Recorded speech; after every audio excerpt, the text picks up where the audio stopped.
சிவோகம்.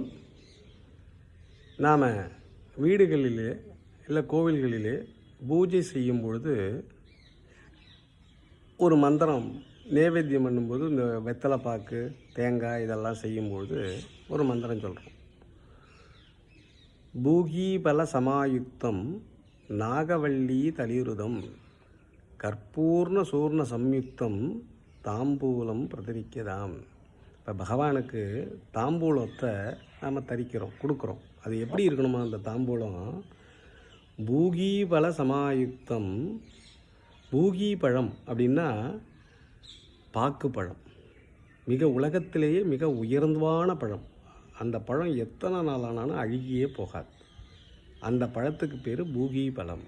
அப்போ அந்த பூகி பழத்தை எடுத்துக்கிறோம். பூகீபல சமாயுக்தம் அதோடு சேர்த்து நாகவல்லி தளியுருதம். நாகவல்லி அப்படின்னா பார்க்கடலை கடையும் பொழுது அந்த நாகத்தை மேருமலையில் மத்தாக கடையும் பொழுது அந்த கயராக அதை உபயோகப்படுத்துகிறோம்.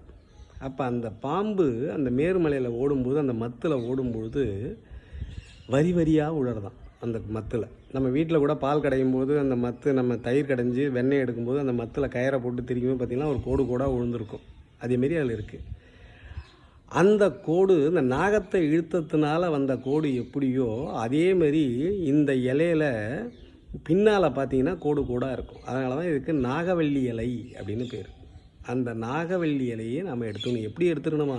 தளிர்னா துளிர் கொழுந்தா இளம் வெத்தலையாக எடுத்துக்கணும்.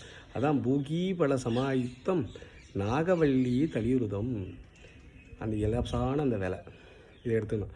கற்பூர்ண சூர்ண சம்யுக்தம். கற்பூரம் சூர்ணம்னா நம்ம சில பேர் போடுவாங்க, வெத்தலை போது போடலாம். கற்பூரம், பச்சை கற்பூரம், ஏலக்காய், கிராம்பு இதெல்லாம் சேர்த்து அந்த வெத்தலை போடுவாள்.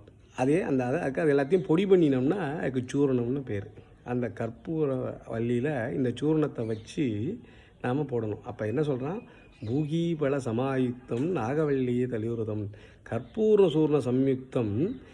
இந்த நாகவல்லி இலையில் அந்த பாக்கு அப்படின்ற அந்த பூகி படத்தையும் இந்த சூரணமாகிய இந்த பச்சை கற்பூரம் மற்றதெல்லாம் ஏங்கிய அந்த சூரணத்தையும் வச்சு எப்படி படைக்கணுமா?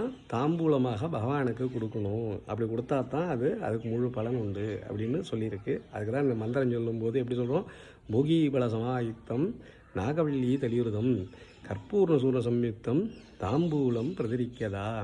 இப்படித்தான் நாம் நைவேத்தியம் பண்ணணும். சிவோகம்.